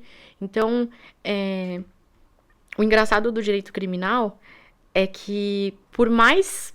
Como é que eu vou explicar? Por mais desonesta que a pessoa se mostre pelo crime que ela cometeu, eu sinto uma lealdade, um respeito muito grande por parte dos clientes. Então, essa coisa de calote, de pelo menos os clientes que eu levo pro escritório, hoje eu tenho bastante, eu tenho uma cartela de clientes lá dentro do escritório. Tem cliente que eu trabalho primeiro e depois eu mando a proposta. Pra E poder eu ver, né? sei que vai me pagar. Ah, você já tem o... É igual eu. Eu já sei que vai me pagar. Uhum. Eu sei que essa pessoa jamais vai, sabe, Não, eu vou passar a perna nela. Então, uma das minhas partes preferidas do criminal, que é um preceito que eu tenho muito na minha vida, a gente tava falando um pouquinho disso antes, é a honestidade e a lealdade. Eu tenho uma coisa que eu sou explosiva, todo mundo conhece meu jeitinho de ser assim. Mas pra mim, a honestidade e a lealdade são preceitos básicos da vida do ser humano. Quando as pessoas traem a minha confiança, eu me derruba. Porque eu sou incapaz, Márcia, incapaz de trair a confiança de uma pessoa, seja ali no meu ambiente de trabalho, o meu chefe, a quem eu devo lealdade, seja na minha família, seja ao cliente. Então, uma das minhas partes preferidas do direito criminal no trato com o cliente é que se eu conheço o cliente, eu nem falo o valor antes. Eu nem fico, vou te cobrar tanto, eu vou fazer isso. Não tem. É uma relação de transparência. Eu vou fazer. Você quer meu trabalho? Ah, doutora, me fala aí quanto é que eu não tô numa condição boa. Aí eu vou e falo. Agora, não, doutora, vai lá e faz que a gente acerta depois. Eu tenho a plena convicção que essa pessoa vai me pagar. Quando é uma pessoa desconhecida, eu realmente não faço. Porque eu não conheço, eu não tenho uma relação de lealdade. E eu acho que ela nem tem o direito de ser leal a mim se nós não fizemos esse trato. Né? Ela nem tem essa obrigação. Mas os meus clientes, assim, que eu indiquei pro escritório, as pessoas, assim, do meu círculo social, eu tenho uma coisa de lealdade muito forte. Muito forte. Então, assim, quem abre a porta pra mim, eu não esqueço. Quem faz um acordo comigo ali, eu não esqueço. É algo muito forte na minha vida e que me pega muito no direito penal, porque eu acho engraçado. Eu falo, gente, mas esse homem colou no cartão de todo mundo. Esse outro que rouba todo mundo. Mas comigo ele é leal. O que vai defender ele, né? Comigo ele fala. Se chega no dia sábado, eu já recebi o honorário de domingo. Ó, doutora, porque você parcelou pra mim, ó, tá aqui, ó, os honorários. Eu já recebi no domingo mensagem. Ai, doutora, esse mês aqui, ó, essa semana tá muito ruim. Pode te mandar na segunda? Aí eu falo, vai gastar na balada, o filho da mãe. Eu sei que vai gastar na balada. Mas ele tá mandando uma mensagem. E eu percebo que nas outras áreas não tem isso. Pela dinâmica que eu vejo do escritório. Eu olho, eu vejo que os clientes das outras áreas, muitas vezes, se a gente não chamar pra cobrar, finge que esqueceu. Agora, no criminal, é batata. Eu acordo 7 da manhã, às vezes eu acordo 7 da manhã, tá lá, comprovante do Pix, ó, doutora, e ainda descreve. Essa é a 4ª parcela, que não sei o que. Eu olho e falo, oh, meu Deus do céu. Como pode fazer tanta cagada na vida, mas ao mesmo tempo ser tão honesto? Porque é gente que quando eu falo assim, é gente que tá na rua, tá? Não é gente que tá presa respondendo processo. Gente que tá numa situação dependente. Na verdade, ele depende um pouco da sua defesa. Às vezes Então, mas às vezes é gente que já acabou. Diligência que eu fiz, assim, que eu olho e falo, gente, mas eu já fiz. Esses dias um mandou e falou, ó, doutora, eu troquei de número, mas isso foi da diligência de mês passado. Eu olhei e falei, mas quem é? Aí eu olhei a foto, olhei e falei, porque às vezes a gente esquece, fazendo ali no dia a dia, vai indo, às vezes eu esqueço de passar por financeiro, você vai indo que você nem lembra. Eu olhei, eu falei, gente, mas esse homem chamou pra me pagar. Então, assim, eles têm gente que, por mais coisas erradas que faça na vida, é honesta. Quero te agradecer Eu que agradeço, Márcia. por você ter vindo hoje, ter batido essa conversa com a gente. Foi bem interessante. Sobre aquele negócio que você falou de ensinar estagiário, né, a se posicionar, eu acho que você deveria investir. Eu tenho esse projeto. Às vezes a gente se menospreza demais e às vezes a gente deixa outras pessoas pararem os nossos sonhos por pura insegurança. Mas vendo você me inspira, porque a gente vê que a gente tem a chance de fazer. A gente precisa parar de ouvir o outro que critica e ouvir quem pede. Porque o que eu tenho de gente no meu Instagram que manda, ai, Gabi, me leva um dia pra delegacia com você, ai, faz uma coisa pra estagiário, porque eu acho que por a faculdade deixar isso tão defasado, é uma lacuna que eu posso contribuir na vida das pessoas. E muitas das vezes eu me paro, eu tenho um projeto montado e eu nunca coloco ele pra andar. Porque aí você fica com medo de gente que não gosta de você te zoar, de gente Nada. falar. Mas eu acho interessante, eu acho Você que... deveria mesmo, porque tem muita gente que nem imagina que só a Azulzinha, ela te traz aí Tem vários gente, carteira de benefícios. estagiário. Tem gente que não sabe que tem carteira de estagiário. Eu comecei a advogar com carteira de estagiário. A Márcia... Com a carteira de estagiário. E tem alguns momentos que eu falo assim, não, o juiz me corrigiu. Eu falei assim pra ele, não, que sou estagiário. Ele falou, não, pra mim você é advogado, você tá aqui de frente conversando comigo. A sua condição nesse momento não é você não tem a OAB de advogado, mas essa OAB que você tem é provisória. Então, ela já te dá o direito de você ser uma advogada. Então muita gente nem sabe que E tem eu comecei a carteira. olhar assim pra ele e falei, bom, se o juiz tá falando, né? Então quem sou eu? Às vezes, muita gente nem sabe dessa possibilidade da carteira de estagiário, né?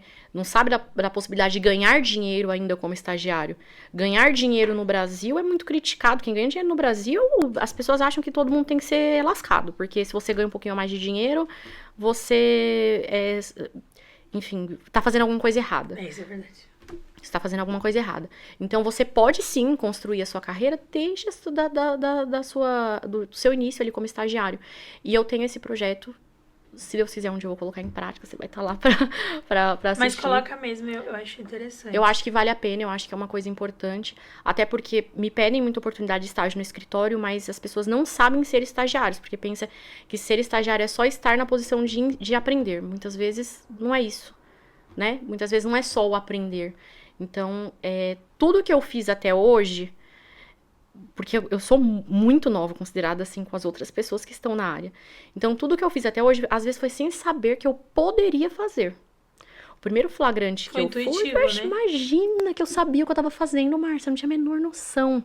Tava ali no WhatsApp pro meu chefe, e pesquisando no Google, mas ali pro cliente eu olhava, eu falava, eu tô aqui pra te ajudar. Você não tá sozinho, né? Você não tá sozinho, às vezes eu sei até menos que você. Mas investe que é sucesso. Gente, eu quero agradecer quem tá assistindo. Obrigada, gente. Sigam ela nas redes sociais que eu vou deixar aí na descrição. E até a próxima.